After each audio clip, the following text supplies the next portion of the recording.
Hola, nosotros somos estudiantes de segundo año de la carrera de Ciencias Jurídicas de la Universidad de El Salvador y les explicaremos la clasificación de las obligaciones.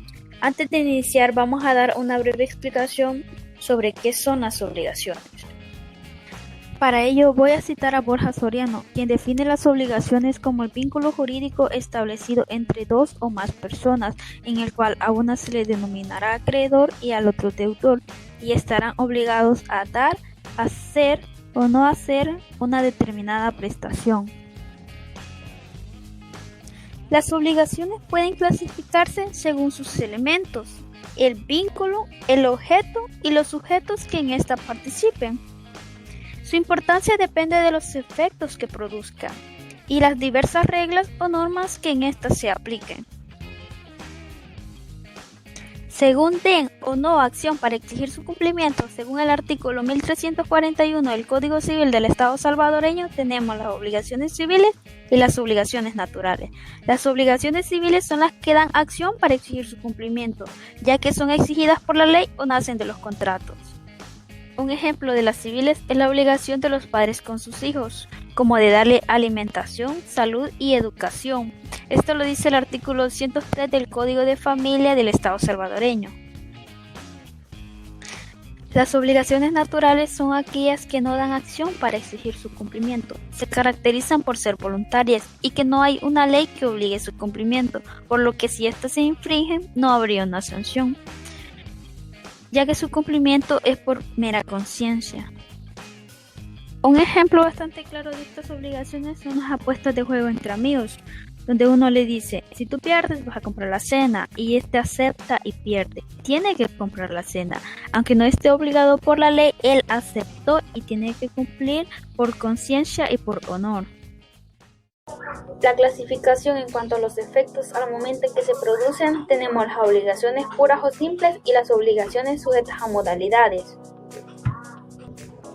Las obligaciones puras o simples son aquellas que producen sus efectos normalmente, es decir, que son exigibles de forma inmediata en que éstas se produzcan, ya que no están sujetas a ningún término, condición, plazo o modo. Un ejemplo de estas obligaciones es el contrato de compraventa al contado, donde el pago del producto se realiza al momento de la entrega, ya que estas obligaciones se hacen de forma simultánea. Las obligaciones sujetas a modalidades son aquellas cuyos cumplimientos dependen de un suceso incierto, donde no se sabe si se va a producir.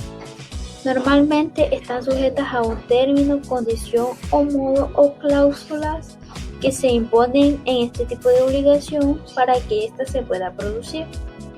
Un ejemplo de estas obligaciones es la condición de un padre con su hijo de llegar a los 18 años rindiendo en su estudio. Este le entregará una casa, pero este actualmente solo tiene 13. La condición está pendiente y es un suceso incierto que puede o no puede suceder. Obligaciones en cuanto a la forma de cumplirse. Encontramos obligaciones de ejecución instantáneas y obligaciones de ejecución sucesivas. Las primeras son muy fáciles de entender, ya que se cumplen en un solo acto, es decir, que estas obligaciones se dan de manera instantánea. En estas obligaciones, tanto la prestación como la contraprestación se cumplen en lo que es solo un acto. Ejemplo, encontramos a dos particulares. Una persona vende lo que es un bien, en este caso un caballo, a otra persona.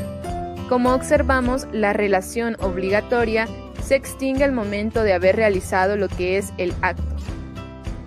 Obligaciones de ejecución sucesivas, las cuales su fuente es el contrato.